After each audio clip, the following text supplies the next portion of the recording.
Pan fyddwn ni'n gweld bod rhywun ar y llawr ar ôl cael codwm, rydyn ni'n edrych ar ffordd wahanol o ymateb yn hytrach na dim ond beth am i ni ffonio am ambiwlans, oherwydd yn y gorffennol dyma'r dewis mwyaf diogel i'r claf ac i aelodau'r staff.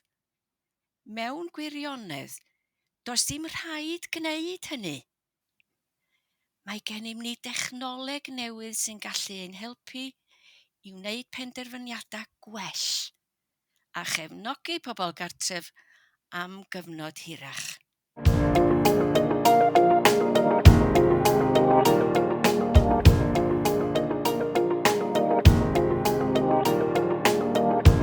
Yn y bwr iechyd, rydyn ni'n cydnabod fod codymau wedi bod yn broblem enfawr ers blynyddoedd lawer. Daeth atal codymau yn un o'n blaenoriaethau ansawdd ni. Rydyn ni'n credu y bydd tua 500,000 i filiwn o bobl dros 65 oed yn cael codwm bob blwyddyn. Mae effaith y codymau hyn yn gallu bod yn enfawr ar unigolion ac yn gallu cael effaith economaidd gymdeithasol fawr ar yr rhanbarth cyfan. Mae'r codwm ei hun yn cael effaith ar bobl hyn, ond mae gorwedd am amser hir yn cael effaith fawr. Os bydd rhywun yn cael codwm, yn aros ar y llawr ac yn methu codi am dros awr, long lie ydy'r term Saesneg am hynny. Os bydd hynny'n digwydd, bydd llawer o oblygiadau iechyd. Rwy'n mae'n bosib i ni weld niwed i'r arenau a diriwiad corfforol a seicolegol. Rydyn ni'n gwybod bod pwysau enfawr ar ein gwasanaeth ambiwlans. Rydyn ni'n cael trafod pan fyddwn ni'n cyrraedd gofal eilaidd ac yn cyrraedd ein ysbytau. Mae cleifion yn llithro drwy'r system, felly mae hyn yn golygu fod llawer o bwysau ar y fynedfa. Oedd faint o bobl sy'n dod i mewn gyda unrhyw nifer o gyflyrau neu broblemau, codymau ydy'r rhan fwyaf ohonyn nhw. Mae hynny'n rhoi pwysau ychwanegol. Mae'r gwasanaeth ambiwlans yn mynd yn sownd am nad ydyn nhw'n gallu dadlwytho cleifion a'i helpu mewn i'r system. A mae hynny'n golygu nad oes ambiwlans ar gael i ddarparu cymorth. Mae angen i ni edrych ar rhywbeth gwahanol. Yr hyn rydyn ni wedi ganfod mewn gwirionedd ar sawl achlysur ydy nad oedd y codwm ei hun yn achosi anaf. Felly nid ffonio am ambiwlans oedd y peth iawn i wneud o reidrwydd, oherwydd y peth olaf rydyn ni eisiau i'r unigolyn hyn ydy mynd i'r ysbyty, mynd i mewn i'r system ac wedyn o bosib parhau i ddirywio. Roedd angen ni fod yn gallu edrych ar y ffordd wahanol yn ei pethau. Fe wnaeth Amy gysylltu â mi, nid yn syniad i oedd hwn.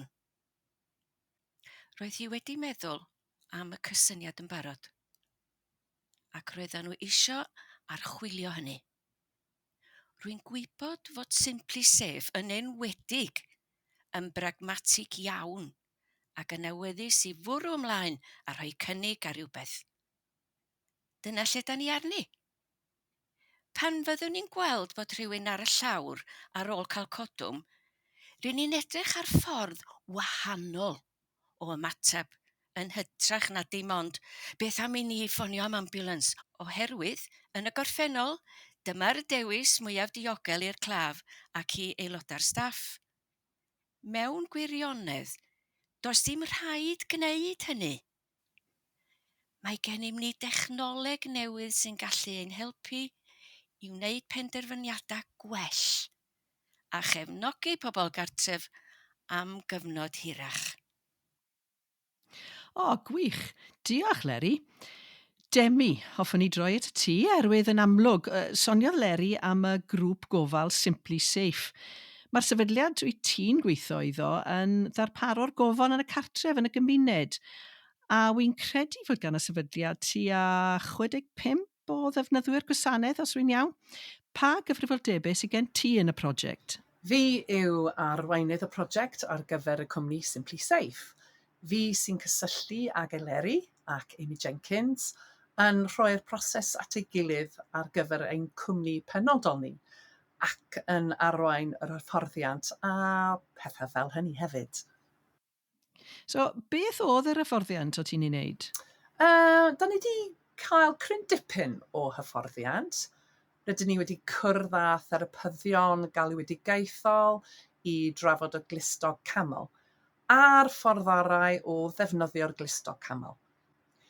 Da ni wedi cwrdd ac ymddiriodolaeth gwasanaethau ambiwlans Cymru i drafod ochr feddygol pethau a sut i asesu'n briodol. Da ni wedi cael hyfforddiant ar ap iStumble hefyd. Alla ti ddweud ychydig bach mwy wrthon ni am yr ap mae Demi?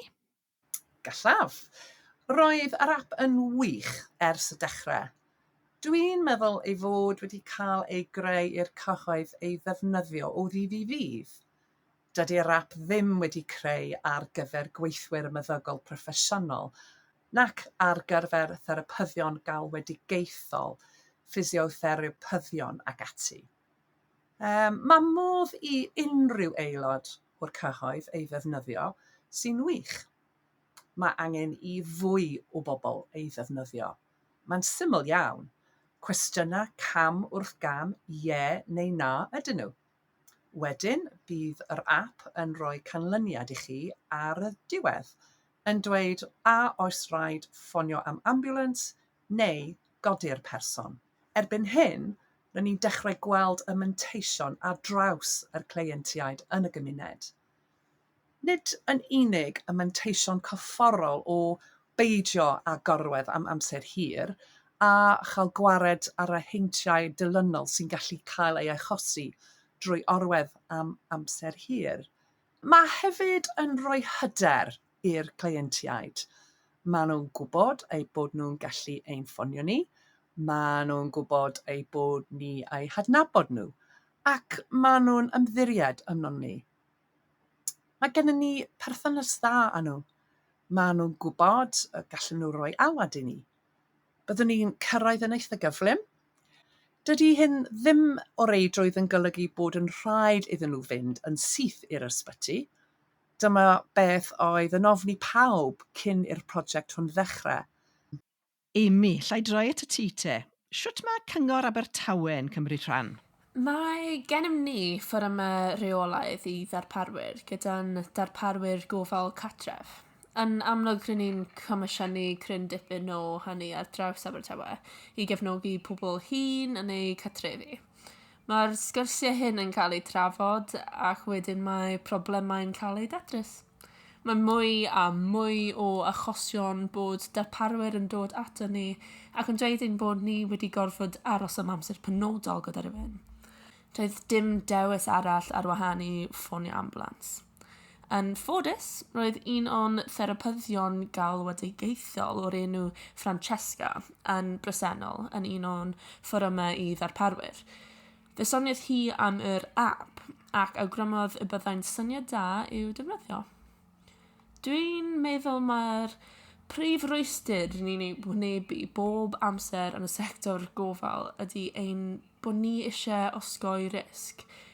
Ac yn amlwg roedd angen ni archwilio dull cynhenid o ffonio ambiwlans pan fydd rhywun wedi cael codwm. Mae manteision hefyd o ran sut mae asiantaethau gofal yn gallu redeg a bod yn fwy effeithlon yn ogystal â chael dewis arall. Nid dim ond galw ambiwlans a gorfod aros gyda'r unigolyn nes i'r ambiwlans gyrraedd. Yn aml mae pobl wedi hynysu'n gymdeithasol, neu does ganddyn nhw ddim teulu sy'n byw ger llaw. Mae'n un anodd iawn.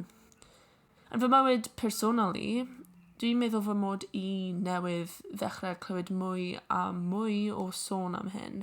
Mwy o sôn am bobl, ffrindiau a theulu yn dweud roedd yn gorwedd ar y llawr am oriau maith ac mae'n rhaid bod dewis arall ar gael. Allen ni ddim dal ati fel hyn. Roedden ni'n awyddus iawn i archwilio dull amgen a grymuso darparwyr gofal i wneud ychydig mwy. Yr app ydy'r adnodd asesu risg perffaith i geisio datrys hynny.